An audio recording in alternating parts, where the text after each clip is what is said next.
우리 지난 시간에는 폭력적 언어에 대해서 얘기했었죠. 오늘은 약속드린 대로 그 말의 칼날을 마음의 다리로 바꾸는 구체적인 방법을 같이 연습해 보아요. 아, 그게 바로 NVC라는 거죠? 네, 맞아요. MBC는 Non-Violent Communication, 즉 비폭력 소통의 줄임말이에요. 마샬 로젠버그 박사가 개발한 소통 방법이라고 말씀드렸죠? 전 세계적으로 검증된 효과적인 방법이에요. 선생님, 그러면 NVC가 뭔지 간단히 설명해 주실 수 있을까요? 네. MBC는 네 가지 단계로 이루어져 있어요. 관찰, 느낌, 욕구, 부탁인데요. 영어로는 observation, feeling, need, request 예요. 이 네 단계를 거쳐서 말하면 상대방과 진정한 연결을 만들 수 있거든요. 네 단계라니 좀 복잡해 보이는데요. 네, 처음에는 그럴 수 있어요. 하지만 연습하면 익숙해져요. 정말 그리고 자연스러워지기도 해요. 마치 자전거를 타는 사람처럼요. 처음에는 자전거를 잘 못하잖아요. 그리고 연습하다 보면 잘 타게 되는 것처럼 비폭력 대화도 처음에는 어색하지만 몸에 배면 생각하지 않고도 할 수 있는 게 비폭력 대화가 돼요. 예, 그러면은 첫 번째 단계인 관찰부터 혹시 설명해 주실 수 있나요? 네, 그럴게요. 관찰은 내가 보고 들은 것을 판단 없이 그대로 표현하는 거예요. 예를 들어, 너가 30분 늦었어는 관찰이 되지만 너는 시간 약속을 안 지켜는 해석이 되거든요. 아, 지난 시간에 배운 사실과 해석을 구분하는 거네요. 네, 관찰의 핵심은 카메라처럼 객관적으로 기록하는 거예요. 내가 언제부터 오늘까지, 너가 아니면 어제부터 오늘까지 설거지를 안 했어 라고 하면 관찰이 되지만 너는 설거지를 안 해 라고 하면 일반화하는 거예요. 구체적인 시간과 상황을 말하는 게 여기서는 중요해요. 예, 그럼 두 번째 감정은요? 네, 느낌은 감정이라고도 하지만 느낌이 더 정확해요. 한국어로는. 느낌은 내가 지금 느끼고 있는 것을 솔직하게 표현하는 거예요. 나는 걱정돼. 나는 너무 아쉬워. 나는 기뻐. 이런 식으로 여기서 주의할 점은 가짜 감정을 쓰지 않는 거예요. 예, 가짜 감정요? 그게 정확히 뭘 말하는 거죠? 그건 나는 너가 나를 무시한다고 느껴. 이런 표현들이에요. 이건 감정이 아니라 생각이거든요. 진짜 감정은 나는 서운해. 나는 외로워. 나는 쓸쓸해. 같은 거죠. 나는 뭐뭐 하다고 느껴가 아니라 나는 뭐뭐 해로 표현하는 게 진짜 감정이에요. 예, 이해가 가네요. 그러면 세 번째로 욕구는 어떤 건가요? 내 욕구는 내가 소중하게 여기는 가치나 필요한 것들이에요. 예를 들어, 나는 서로 존중받는 게 중요해. 또 예로, 나는 안전이 필요해. 그리고 나는 이해받고 싶어. 같은 거죠. 그러면 욕구와 요구는 서로 다른 건가요?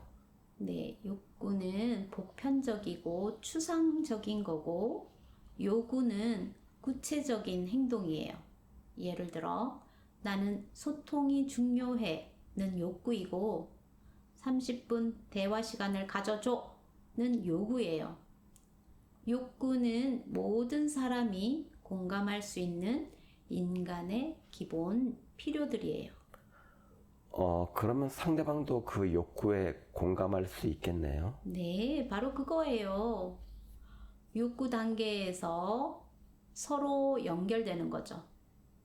아, 이 사람도 나와 같은 마음이구나 하고 이해하게 되는 거예요. 그래서 욕구가 MBC에서는 가장 중요한 단계라고 말할 수 있어요. 예, 그럼 마지막으로 부탁은 어떻게 하는 건가요? 네, 부탁은 구체적이고 실행 가능한 행동을 요청하는 거예요. 더 잘해줘.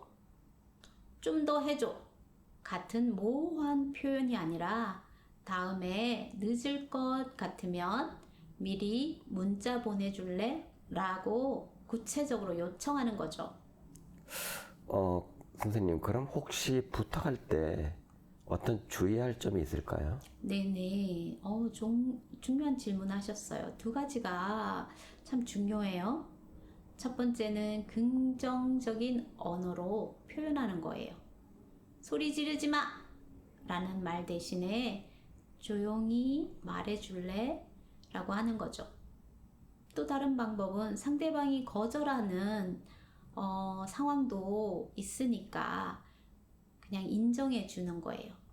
부탁이지 명령이 아니거든요. 그럼 실제로 어떻게 써보면 될까요? 혹시 예를 좀 들어주실 수 있나요? 그럼요. 아이가 만약에 숙제를 안 했을 때 기존 방식으로 한다면 어떨지, 그리고 MBC는 어떤 방식으로 하는지 비교해 볼게요. 기존 방식을 먼저 해보죠. 너 또 숙제 안 했지? 맨날 이래서 해야 되겠니? 라는 거예요. 아, 이건 확실히 좀 폭력적이네요. 네, 그렇죠. 이걸 MBC로 바꾼다면 이렇게 돼요.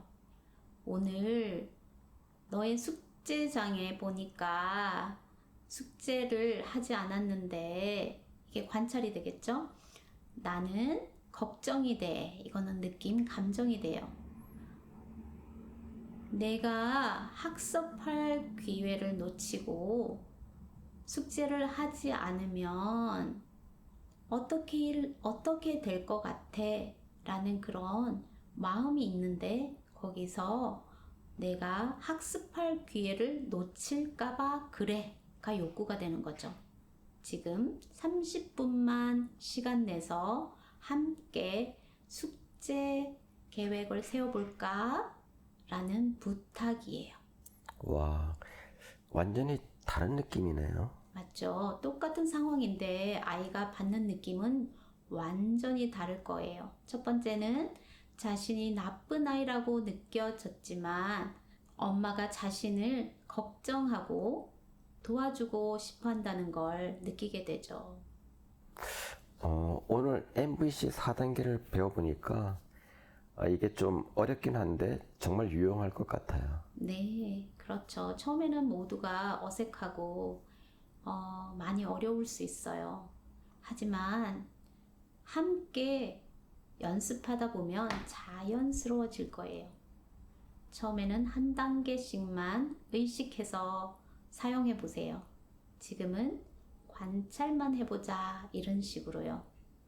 예, 선생님, 다음 시간에는 뭘 다루실 예정인가요? 다음 시간에는 실제로 MBC를 실천하는 분들의 놀라운 변화와 그들의 이야기를 한번 들려드릴까 해요. 정말 감동적인 사례들이 많거든요. 오, 와, 정말 기대되네요. 여러분도 이번 주에 MVC 한 번씩 써보시면 좋겠어요. 감사합니다, 선생님. 다음 시간에 봬요. 네, 다음 시간에 봬요.